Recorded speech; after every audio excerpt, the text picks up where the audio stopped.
Великі народи великої України. Рік тому у цей день, з цього ж місця, близько 7 ранку я звернувся до вас з короткою заявою, тривалістю всього 67 секунд. В ній пролунали дві найголовніші і тоді, і зараз речі. Те, що Росія почала проти нас повномасштабну війну. І те, що ми сильні, ми готові до всього. Ми всіх переможемо, бо ми – це Україна. Так розпочалось 24 лютого 2022 року. Найдовший день нашого життя, найважчий день нашої новітньої історії. Ми прокинулись рано і відтоді не засинаємо. У когось був страх, у когось шок, хтось не знав, що сказати, але всі відчували, що робити. На дорогах з'явились затори, але багато хто їхав по зброю. З'явились черги. Хтось стояв на кордонах, але багато хто до військкоматів і ТРУ. Ми не підняли білий прапор, а стали боронити синьо-жовтий. Не злякались, не зламались, не здались. Символом цього стали прикордонники Зміїного і маршрут, за яким вони відправили руський воєнний корабль. Наша віра зміцнив наш дух. Ми вистояли перший день повномасштабної війни. Ми не знали, що буде завтра, але точно зрозуміли, за кожне завтра треба битись. І ми бились. І вигризали кожну добу. І ми вистояли другий день. А далі третій. 3 доби, які нам відводили на життя. Погрожували, що за 72 години нас не буде існувати. Але ми вистояли 4-й день, а потім 5-й. А сьогодні стоїмо рівно 1 рік. І досі знаємо, за кожне завтра треба битись. Я дякую всім, завдяки кому триває наш опір. Це всі наші захисники та захисниці, Збройні сили України, сухопутні війська, наша піхота і танкісти, повітряні і воєнно-морські сили, артилерія, ППО, десантники, розвідники, прикордонники, ССО, СБУ, Нацгвардія, поліція, ТРО – всі наші сили безпеки та оборони. Завдяки вам стоїть Україна, і ми витримали лютий місяць та лютий початок війни. А далі була весна, нові атаки, нові рани, новий біль. Всі побачили справжнє нутро нашого ворога. Обстріли пологового будинку, драмтеатру в Маріуполі, Миколаївської ОДА, площі Свободи в Харкові, вокзалу в Краматорську. Побачили Бучу, Ірпінь, Бородянку.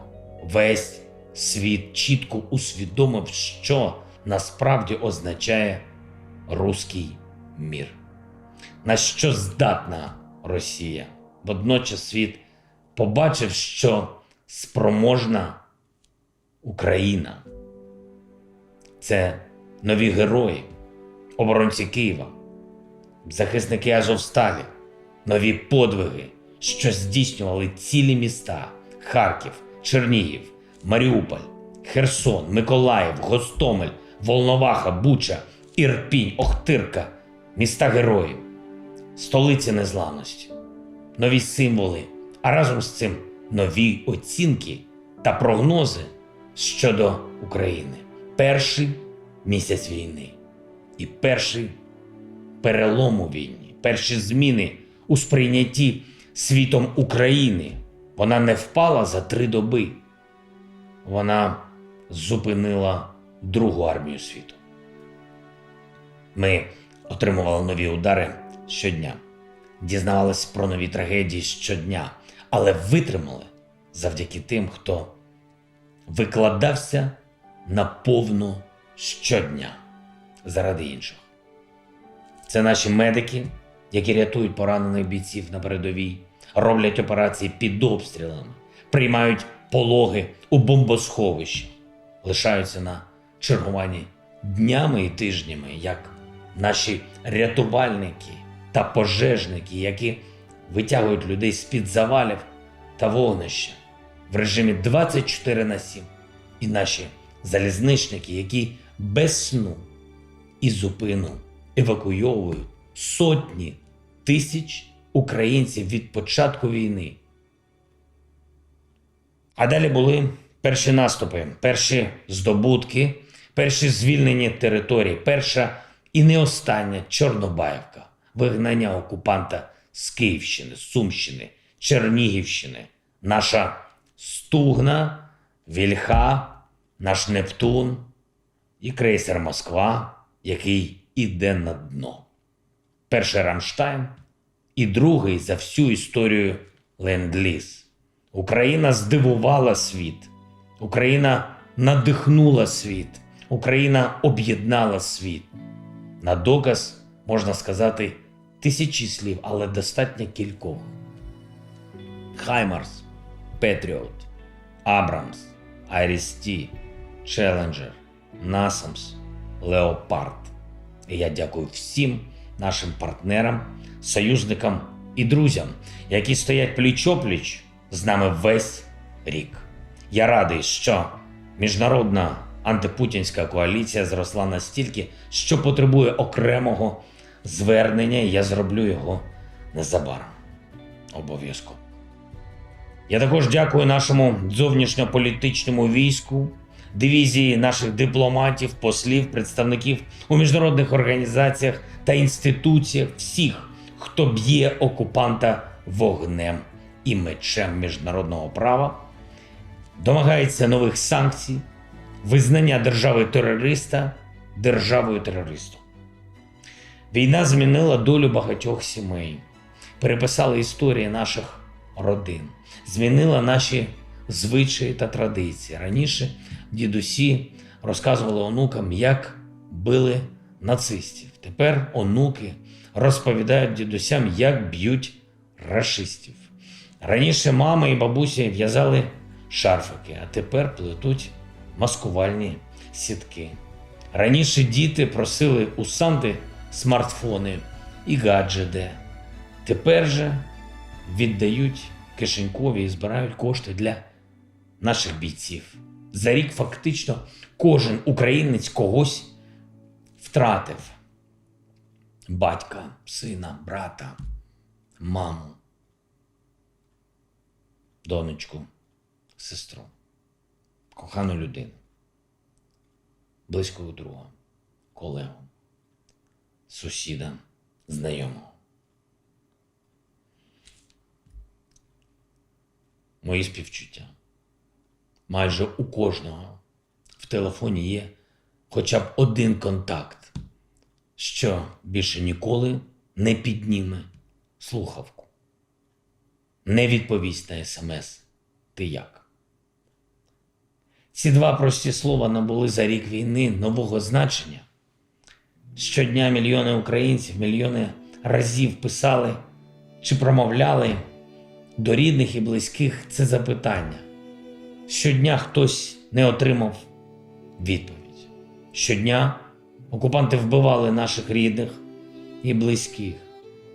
Ми не зітремо їхні імена ні з телефону, ні з власної пам'яті. Ми ніколи їх не забудемо, ми ніколи це не пробачимо, ми ніколи не заспокоїмось, доки російські вбивці не понесуть заслужену кару. Кару Міжнародного трибуналу, суду Божого, наших воїнів або всіх їх разом узятих. Вирок очевидний. 9 років тому сусід став агресором. Рік тому агресор став палачем, мародером і терористом. Ми не маємо сумніву, що вони понесуть відповідальність. Ми не маємо сумніву у тому, що нас чекає перемога. Влітку ми відчули це.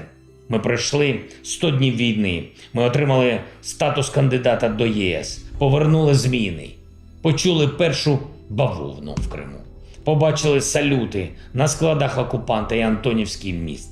Серпень став першим місяцем, коли окупанти не взяли жодне українське місто. Погрози і ультиматуми про денацифікацію змінились на жести доброї волі. І ми відчули тоді, наша перемога неминуча. Вона близько. Вона буде. І далі була осінь. І наш контрнаступ. Звільнення Ізюму, Балаклії, Куп'янська, Лиману, Херсонської області і міста Херсон. Ми бачили, як люди там зустрічали наших військових, як берегли український прапор, як дочекалися Україну. І я хочу зараз звернутися до тих, хто все ще чекає, до наших громадян, які зараз перебувають в тимчасовій окупації. Україна не залишила вас, не забула про вас, не відмовилась від вас. Так чи інакше ми звільнимо всі наші землі, ми зробимо все, аби Україна повернулась, а всім, хто зараз вимушено перебуває за кордоном, ми зробимо все, аби ви повернулись до України. Аби це стало можливим, ми будемо боротись і повертати кожного нашого полоненого. І лише це все разом буде перемогою. Ми бачимо її навіть у темряві, попри постійні масовані ракетні удари і відключення електроенергії. Ми бачимо світло цієї перемоги. У спогадах про перші відчуття 24 лютого 22 року люди називають шок, біль, невизначеність. Через рік після повномасштабного вторгнення віра в перемогу становить 95%. Головна емоція, яку ми відчуваємо, думаючи про Україну, це гордість за кожного українця, кожну українку. Гордість за нас. Ми стали одним великим військом. Ми стали командою, де хтось знаходить, хтось пакує, хтось привозить, але всі донатять. І я дякую нашим людям, дякую нашій багатомільйонній армії волонтерів і небайдужих громадян, які можуть зібрати і дістати все необхідне.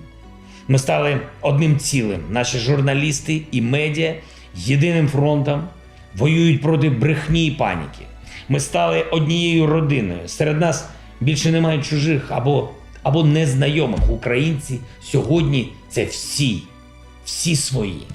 Українці прихистили українців, відкрили свої домівки та серця для тих, хто був змушений рятуватись від війни. Ми витримуємо всі погрози, обстріли, касетні бомби, крилаті ракети, дрони камікадзе, блекаут, холод. Ми сильніше за це. Це був рік стійкості, рік небайдужості, рік мужності, рік болю, рік надії, рік витримки, рік єдності, рік незламності, лютий рік незламності. Його головний підсумок – ми вистояли, ми не зазнали поразки і зробимо все, аби цього року здобути перемогу. Слава Україні!